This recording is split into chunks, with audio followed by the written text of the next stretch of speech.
եղբայրների խոսքերի վերաբերյալ մի քանի բան ասեմ։ Սկսեմ Հրայր եղբոր խոսքից, հատկապես շնորհքի վերաբերյալ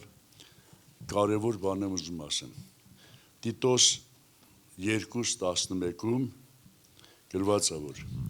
Աստծո շնորհքը սովորեցնում է մեզ, որ մենք հրաժարվենք աշխարհային ցանկություններից, գրեցիք, ու խոհեմությամբ, արդարությամբ, աստվածապաշտությամբ ապրենք այս աշխարհում։ Աստծո շնորհքը մեզ ինչ-որ բան է սովորեցնում։ Ինչ է սովորեցնում, ես ուզում եմ մի հատ օրինակի վրա ասեմ, բայց միջև օրինակը մի հատ կանոն կա, աստվածաբանական կանոն։ Կա Աստծո ողորմություն, կա Աստծո շնորհք։ Ողորմությանը ասում են սա, որ Աստված մեր մեղքերի համեմատ չի անում մեզ, այլ մեզ ներում է, այսինքն մեր վաստակած մեղավորության համեմատ չի վարվում մեր հետ։ Ողորմությունն է սա։ Մենք վաստակել ենք պատիժ, բայց այդ պատիժը չի տալի։ Իսկ շնորհքը Աստված բաներ է տալի, որ մենք չենք վաստակել։ Աստված մեզ նվերներ է տալի, շնորհք նշանակում է նվեր, շնորհ, որ մենք չենք վաստակել։ Հասկանում եք, ողորմությունը մեր վաստակած հիմնականում մեղավորությունն է, պատիժը։ Մեր վաստակած պատիժը չի տալի, շնորհքն էլ մեր չվաստակած օրհնությունն է տալի։ Դե այստեղից մի հատ հետևություն։ Մի հատ օրինակ եմ ուզում ասեմ եւ սրա վրա այս միտքս ներկայացնեմ։ Եթե մի մեծ պաշտոնավոր, թող լինի երկրի ղեկավարը, քեզ չասեմ, մեկին մի լավ եղբայր, որ լավ ավտո է քշում, բան, Ալբերտին ասեմ, մի հատ ավտո է նվիրել, լավ ավտո է նվիրել։ Եթե երկրի ղեկավարն է նվիրել, արդյոք այդ իրավունք տալիս է, որ ինքը կարմիր լույսի տակով անցնի, 200-ի վրա քշի, չգիտեմ ինչ սխալներ անի, հարբած նստի ռուլին եւ այլն։ Հասկացաք ինչ եմ ասում։ Ինչքան ուզում է բարձր պաշտոնյա տված, ինչքան ուզում է ինքը իրավունք ունենա, տեղեր կա, որ ինքը պետք է իր սահմանները ճանաչի։ Այլար եղբայր ես ուզում ասել, հիմա կա սուպեր շնորհք ասած մի բան, ոմանք ասում են շնորհքի տակ եմ, Աստված շնորհել է, ինչ կուզեմ կանեմ։ Այսի հետ է, որ Աստված ինձ ավտո է տվել, որ կարամ կարմիր լույսի տակով անցնեմ, կարամ մարդկանց տրորեմ անցնեմ, չէ, Աստծո տված շնորհքը ճիշտ հակառակ մեր մեջ պետք է այդ միտքը առաջացնի, ես ավելի խոնարհվեմ Աստծո առջև, ավելի կարգապահ լինեմ, ավելի ճիշտ ապրեմ, որ Աստված այդ իր տվածի համար չփոշմանի։ Կարծա միտքս ասեմ։ Աստծո տված շնորհքը այս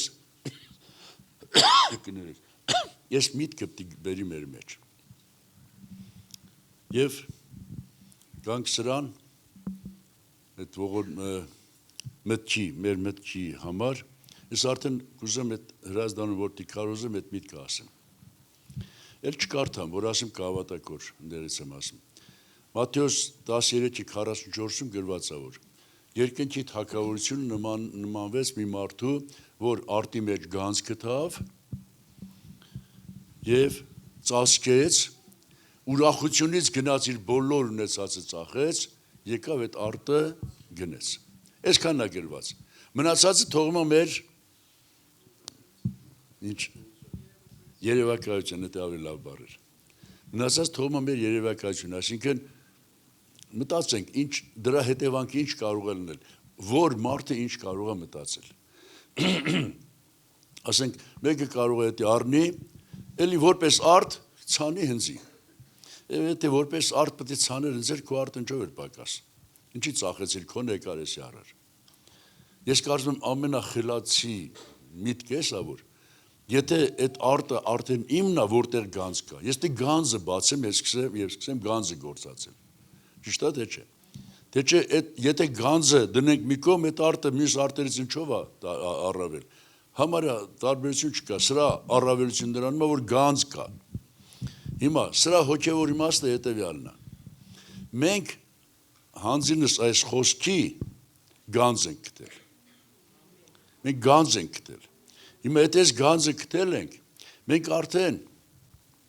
այս գանձով ապրենք։ այս գանձը լինի մեր արդեն ապրուստի միջոցը։ Ես ամեն քիչ ավելի խորը կբացատրեմ, ժամանակ ունեմ։ Բայց մինչև այդ ես այս գանձը գտնելու պահի մասին եմ ուզում ասեմ։ Այս մարդը ո՞նց գտավ այդ գանձը։ Հիմա ես չգիտեմ, ինքը վարձու աշխատող էր, եկել էր այդ արտի տիրոջ համար արտը վարում էր,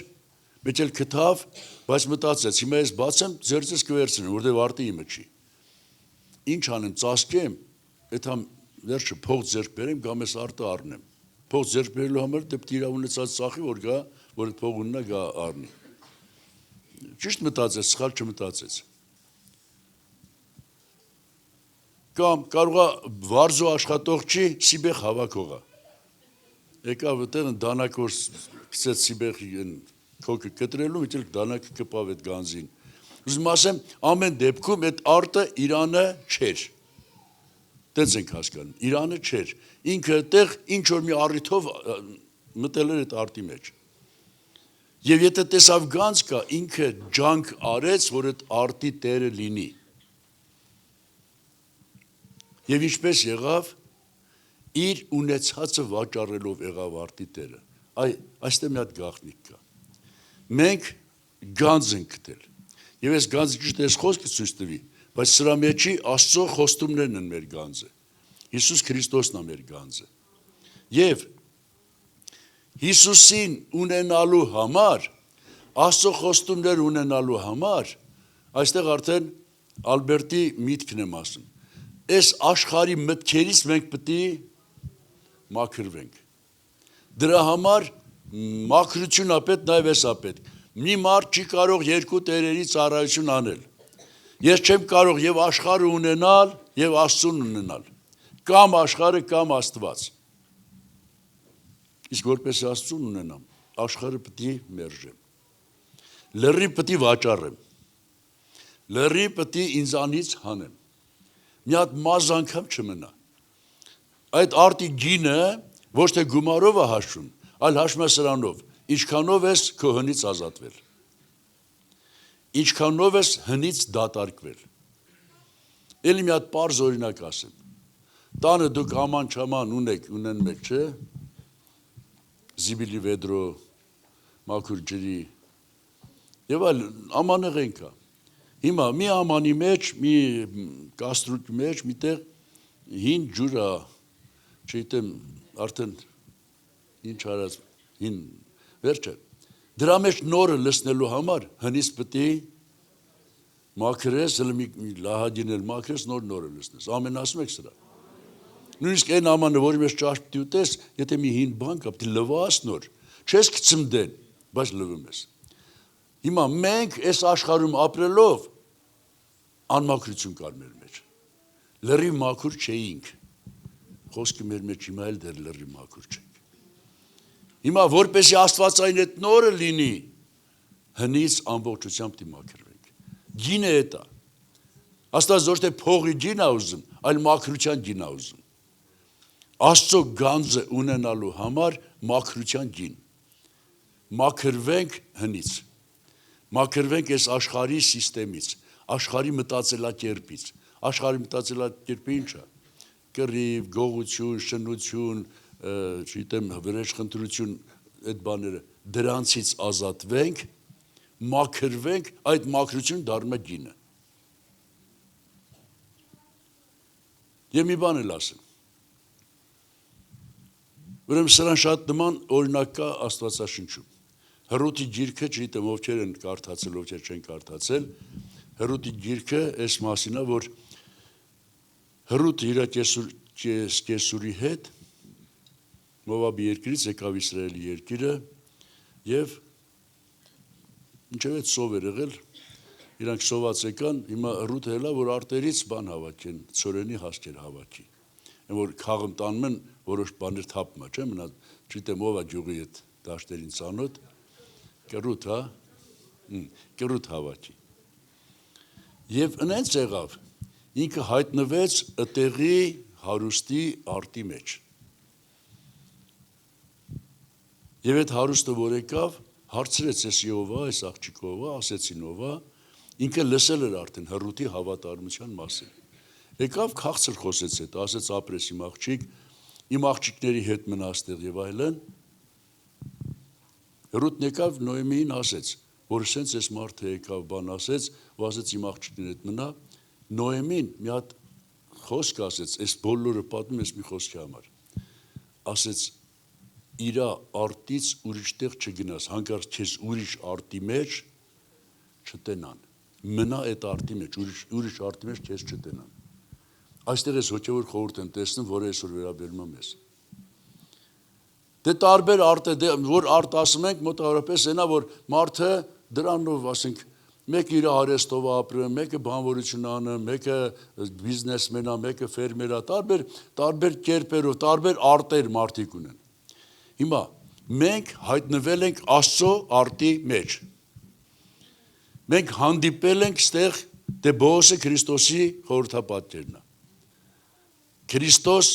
ոնց որ այդ արտի տիրոջը։ Հիսուսն ասեց մնացեք իմ արտի մեջ, մնացեք իմ մեջ։ Եվ իմ ասում եմ, հանկարծ ուրիշ արտում չերևաս։ Կազինոյում չերևաս։ Կազինոն օրինակ ասեցի։ Ուրիշ տեղ չերևաս։ Եթե ուզում ես դու ինչ որ արդյունքի հասնես, մնա այս արտի մեջ։ Եվ հեռուտի ինչ արդյունքի հասավ, դարձավ այդ հարուստ մարդու կին, այսինքն հետո դարձավ ինքը այդ արտերի տերը։ Ինքը գնացել էր կռուտ հավաքելու, բայց իր հավատարմության շնորհիվ դարձավ այդ արտի տերը, տիրուհին, սենց ասենք։ Եվ գիտեք, Ռութը զավակ ունեցավ Բոոսից, որը Դավիթ թագավորի պապն էր։ Հիմա քեզ ասում եմ, ուրիշ արտում չերևաս։ Այսի Ալբերտի խոսքի շարունակությունն է։ Միտքդ ուրիշ բանով չլցնես։ Կյանքդ ուրիշ բանով չլցնես։ Այդ ուրիշ բաները այս աշխարհի համակարգն է, որը աստվածային չի։ Ստե այս աշխարհում դեռ սատանան է իշխում։ Դեռ չարի իշխանությունն է։ Դրանով մի լցվի։ Ամբողջությամբ լցվի այս Աստծո խոսքով։ Եվ դու կդառնաս Հիսուս Քրիստոսի հարսը։ Եվ քո կյանքը կկապվի նրա հետ հավիտյան։ Եթե ուզում ես քո կյանքը իսկապես ճիշտ դասավորվի, մնա այս արտի մեջ, մնա այդ գանձի մեջ, եւ այս գանձով դու ապրի։ Որն է այդ գանձը, էդ էլ ասեմ, քիչ առաջ ասի, իմ արդեն մեր վրա ասեմ։ Այն ժամանակ իմ հարցերը լուծում էի իմ խելքով, իմ փորձառությունով, իմ գրպանի պարունակությունով, չգիտեմ իմ ծանոթ բարեկամով, հիմա իմ հարցերը լուծում եմ Աստծով։ Այսինքն արդեն գանձն եմ գործածում։ Այն ժամանակ գանձ չունեի, իմ ունեցածն էի գործածում, իմ ունեցածը շատ սահմանափակ էր։ Իմ ունեցածը շատ քիչ էր, շատ բաները չէի կարողանում անել։ Ես ինչ որ ասում եմ, իմ համար կարծում եմ բոլորդ էլ այս նույն կյանքով եք ապրել։ Բայց այսօր, ուրեմն Մատթեոս 17 22, չէ 19, 17-19։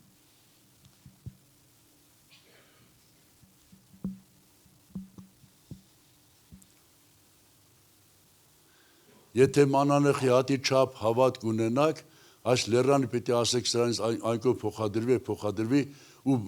որևէ բան անհնարին պիտի չլինի ձեզի։ Այս վերջին նախադասությունը։